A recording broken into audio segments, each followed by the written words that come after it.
Aula de Ciências hoje do nono ano, nós vamos falar sobre as classificações dos movimentos. Esse conteúdo está no capítulo 1 da apostila, na página 3. Então, gente, a última aula foi bem prática, né? A gente teve que fazer bastante conta, né? Essa aula já é uma aula mais teórica, tá? Então, é uma aula que vocês têm que ler mais, uma aula que vocês têm que estar mais atento à leitura da apostila. E é uma aula mais, digamos, que decoreba. Vocês têm que decorar e depois que vocês conseguirem decorar, vocês têm que procurar entender os movimentos. E a melhor forma para vocês entenderem os movimentos é vocês tentarem trazer isso para o dia a dia de vocês. Como que eu quero dizer isso?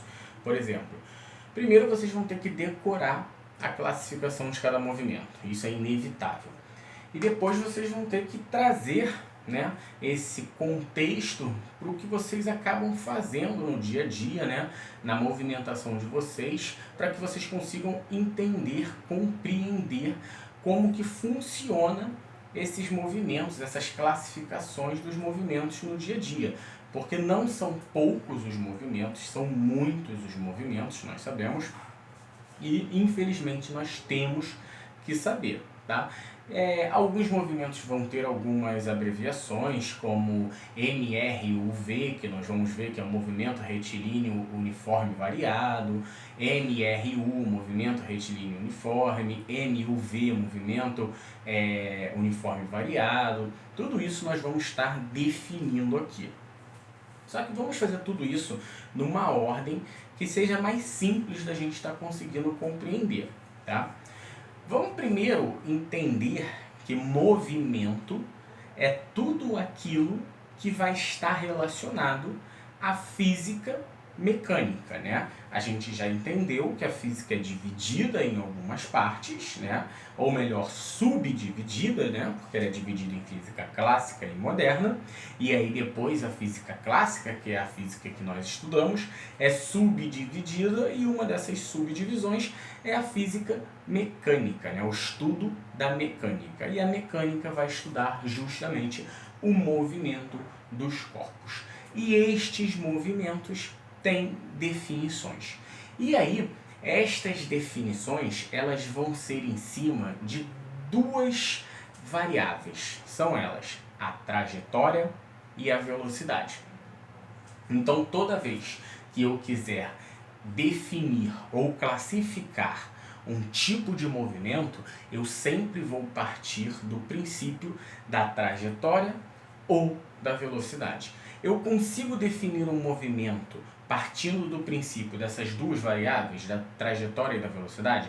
Até consigo, só que aí se torna um pouco mais complicado e foge da nossa alçada, foge do que nós queremos estudar no momento. Então, aqui no momento, para o que nós queremos propor, nós sempre vamos separar a trajetória da velocidade para que a gente consiga resolver de forma melhor os problemas que vão aparecer e os exemplos que nós vamos citar, tá? Hoje nós vamos ter só a teoria. Então, sabendo que a gente sempre vai separar a trajetória da velocidade, a gente pode classificar os movimentos das seguintes formas.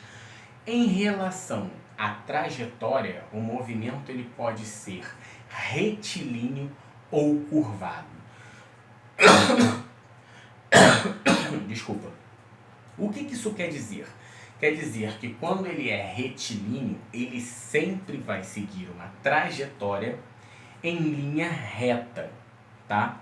E quando ele for curvado, ele sempre vai seguir uma trajetória curvada em círculo ou em, digamos, em parabólico, né?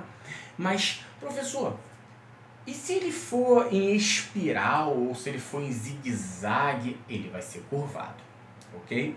Então, o movimento, quando classificado em relação à sua trajetória, ele pode ser retilíneo em linha reta ou curvado quando é circular ou parabólico, a gente diz assim, ok?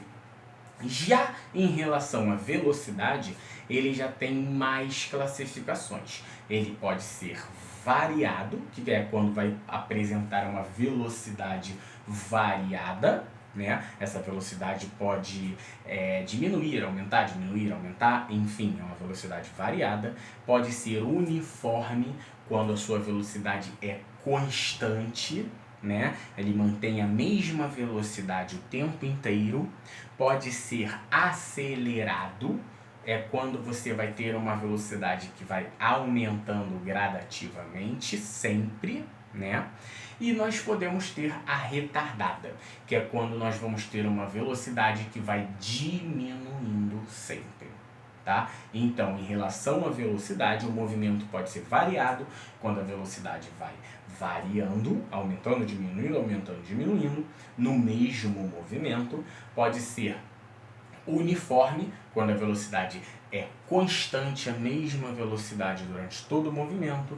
Pode ser acelerado, quando a velocidade vai aumentando o tempo todo no mesmo movimento. E por último, pode ser retardado, quando a velocidade vem diminuindo sempre no mesmo movimento, ok? E aí, para finalizar a aula de hoje, a gente tem 3 tipos de movimentos clássicos. São aqueles que eu citei no início, que tem as suas abreviações. É o MUV. Por que eu estou citando as abreviações? Porque vocês em prova, muito provavelmente, vocês vão ver a abreviação, tá? E aí vocês têm que saber identificar o que é. MUV significa movimento uniforme variado. E o que é o movimento uniforme variado? O movimento uniforme variado é aquele que a variação da sua velocidade vai ser sempre igual. Tá? Ou seja, a sua velocidade vai sempre estar variando de forma igual. E a sua aceleração vai ser constante, seja ela positiva ou negativa. O que isso quer dizer? Que a sua aceleração pode estar aumentando ou diminuindo, ok? Esse é o movimento uniforme variado, ou o MUV.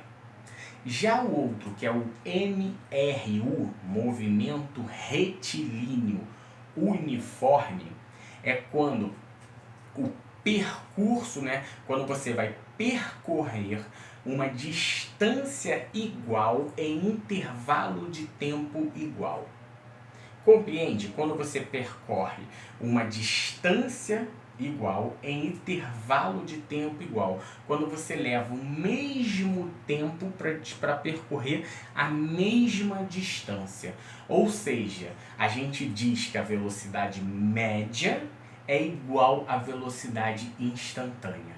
Ou seja, a velocidade daquele momento é a velocidade média, é igual à velocidade média que você vai manter em todo o percurso, ok? E por último nós temos o MRUV. Esse é o vilão de todo aluno, porque até agora nós vimos com 3 letras, né? Agora nós temos 4. MRUV, movimento retilíneo uniforme variado. É quando a aceleração é constante, a velocidade vai variar de modo uniforme. O que isso quer dizer? Quando a minha aceleração vai ser constante, ou seja, eu vou estar sempre acelerando, porém a minha velocidade pode variar de forma uniforme. O que quer dizer de forma uniforme?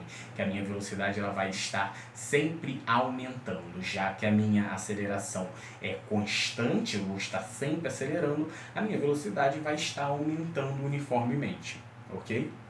Um exemplo disso vai ser uma pedra caindo, por exemplo, de uma certa altura. A velocidade dessa pedra vai aumentar sempre. Por quê? Porque a aceleração dela está aumentando. E por outro lado, um carro que freia repentinamente. Esse carro vai simplesmente, a velocidade dela vai variar também, porque a velocidade dela, quando você freia repentinamente, vai diminuir de forma uniforme, porque você freou. Então a gente tem que entender que essa aceleração constante, ela pode ser também uma aceleração retardada, compreende? Então o exemplo da pedra é uma aceleração aumentando, e o exemplo do carro freando é uma aceleração diminuindo. E aí o exemplo da pedra é uma velocidade aumentando, porque a aceleração aumentou, e o exemplo do carro freando é o exemplo da velocidade diminuindo, porque a aceleração diminuiu com o freio. Compreenderam? Então se atentem a isso. Gente, dá uma lida na apostila, façam um resumo escrito, que é sempre bom. Muito obrigado, até a próxima.